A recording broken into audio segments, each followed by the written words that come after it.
यह कहानी है द्वापर युग की, जब धरती पर पाप और अत्याचार बहुत बढ़ गए थे। मथुरा के राजा उग्रसेन थे, लेकिन उनके क्रूर पुत्र कंस ने उन्हें बंदी बनाकर खुद सिंहासन पर कब्जा कर लिया था। कंस इतना अत्याचारी था कि उसके जुल्मों से सारी प्रजा त्राही त्राही कर रही थी। जब धरती पर पाप का घड़ा भर जाता है तो वह भी कराह उठती है। तब धरती ने गौ माता का रूप धारण कर ब्रह्मा और शिव के पास जाकर अपनी पीड़ा सुनाई। सबने मिलकर भगवान विष्णु से प्रार्थना की। तब भगवान विष्णु ने उन्हें आश्वासन दिया कि वे जल्द ही पृथ्वी पर अवतार लेकर पाप का अंत करेंगे। उधर मथुरा में कंस की बहन देवकी का विवाह यादवों की सरदार वासुदेव जी के साथ तय हुआ। कंस अपनी बहन से बहुत प्रेम करता था। विवाह के बाद जब कंस खुद अपनी बहन और बहनोई को रथ पर बैठाकर उनकी विदाई के लिए जा रहा था, तभी एक अप्रत्याशित घटना घटी। रथ के आकाश में अचानक एक दैवीय प्रकाश फैला और एक गंभीर आकाशवाणी हुई। उस आकाशवाणी ने कहा, हे कंस, जिस बहन को तू इतने प्यार से विदा कर रहा है, उसी का 8वां पुत्र तेरी मृत्यु का कारण बनेगा। इस आकाशवाणी को सुनते ही कंस का सारा प्रेम घृणा में बदल गया। उसने तुरंत तलवार निकालकर देवकी को मारना चाहा। वासुदेव ने उसे शांत करने की बहुत कोशिश की और वचन दिया कि वे अपनी हर संतान को कंस को सौंप देंगे। तब कंस ने अपनी बहन को तो नहीं मारा, लेकिन अपनी ही बहन और बहनोई को कारागार में डाल दिया। कंस के अत्याचार मथुरा में चरम पर थे। आकाशवाणी के बाद से वह और भी भयभीत और क्रूर हो गया था। उसे हर पल अपनी मृत्यु का डर सताता रहता था। एक दिन देवर्षि नारद मथुरा आए।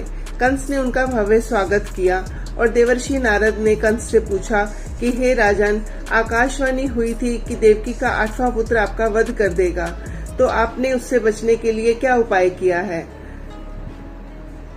तब कंस ने कहा, हे नारद जी, मैंने देवकी और वासुदेव को कारागार में डाल दिया है और जैसे ही उनका 8वां पुत्र जन्म लेगा, मैं उसका वध कर दूंगा।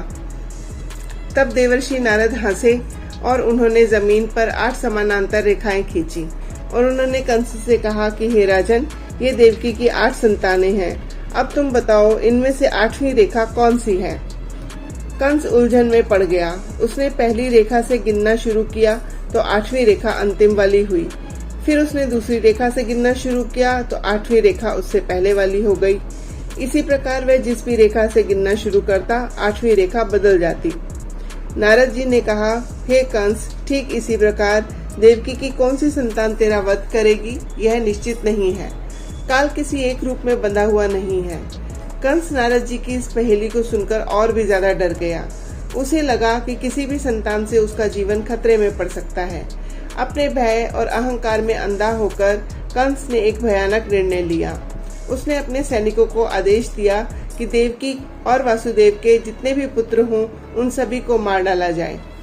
कंस के क्रूर सैनिकों ने कारागार में देवकी और वासुदेव के 6 नवजात शिशुओं को निर्दयता से मार डाला। हर बच्चे की मृत्यु के साथ देवकी और वासुदेव शोक में डूबते चले गए, जबकि कंस का भय और अहंकार और भी बढ़ता गया। नारद जी का आना और उनकी पहेली कंस के विनाश का एक महत्वपूर्ण कारण बनी।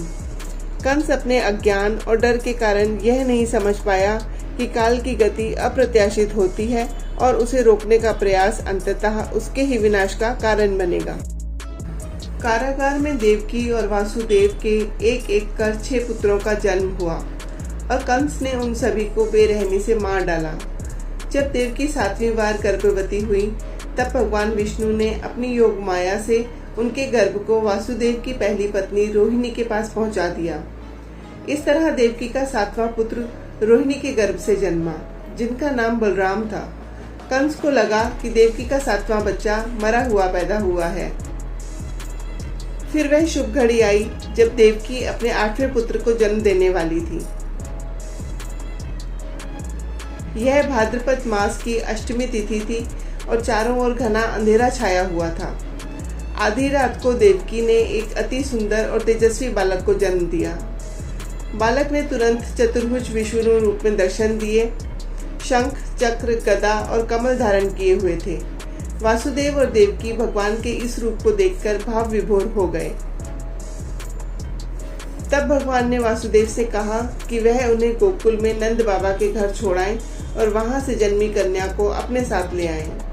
भगवान की आज्ञा मिलते ही कारागार के सभी ताले खुल गए और पहरेदार गहरी नींद में सो गए।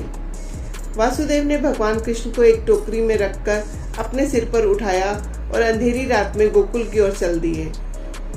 रास्ते में यमुना नदी में भयंकर बाढ़ आई हुई थी, लेकिन जैसे ही वासुदेव नदी में उतरे, यमुना का पानी 2 हिस्सों में बंट गया और नागराज शेष नाग ने अपना फन फैलाकर बालक कृष्ण को वर्षा से बचाया। गोकुल पहुंचकर वासुदेव ने कृष्ण को यशोदा मैया के पास सुलाया और उनकी नवजात कन्या को अपने साथ लेकर वापस कारागार लौट आए। कारागार के दरवाजे अपने आप बंद हो गए और पहरेदार फिर से जाग गए। जब कंस को 8वें बच्चे के जन्म की खबर मिली तो वह तुरंत कारागार में आया। उसने उस कन्या को छीनकर पत्थर पर पटकना चाहा, लेकिन वह कन्या हवा में उछल गई और एक दिव्य देवी के रूप में प्रकट हुई। देवी ने कंस को चेतावनी दी कि तेरा वध करने वाला तो जन्म ले चुका है और वह सुरक्षित है। यह कहकर देवी आकाश में विलीन हो गई और कंस घबराकर रह गया।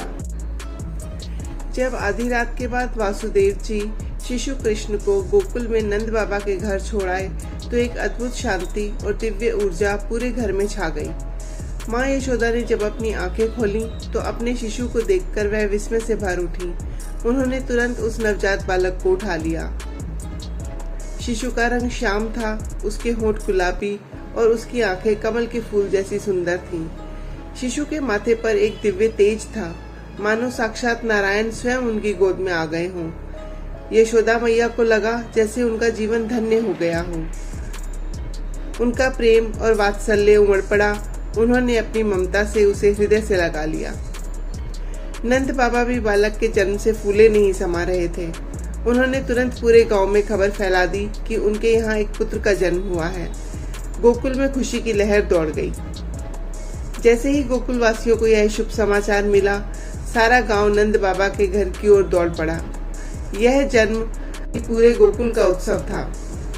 नंद बाबा का घर फूलों की मालाओं, रंगीन तोरणों और आम के पत्तों से सजा दिया गया। हर दरवाजे के पर रंगोली बनाई गई और घी के दीपक जलाए गए। गोपियां और ग्वालबाल खुशी से नाचने और गाने लगे। ढोलक, मंजीरे और बांसुरी की धुन से पूरा माहौल गूंज उठा। यह जन्मोत्सव सिर्फ एक बच्चे के जन्म का जश्न नहीं था, बल्कि यह इस बात का उत्सव था कि अब गोकुल में खुशियों और प्रेम का एक नया अध्याय शुरू हो चुका था।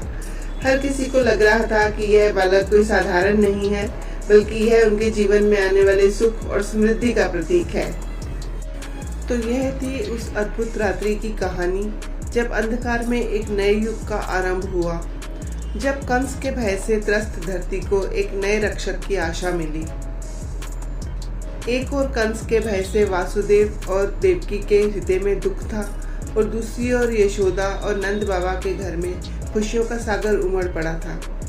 हर जुल्म का अंत होता है और हर अंधकार के बाद एक दिव्य प्रकाश अवश्य आता है।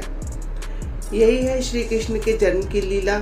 यह केवल एक बच्चे का जन्म नहीं था, बल्कि यह प्रेम, विश्वास और धर्म की जीत का आरंभ था। अगर आपको हमारा ये वीडियो पसंद आया हो तो इसे लाइक करें और अपने फ्रेंड्स और फैमिली के साथ शेयर करें और हमारे चैनल गेटवे ऑफ विजडम को सब्सक्राइब करना ना भूलें। धन्यवाद।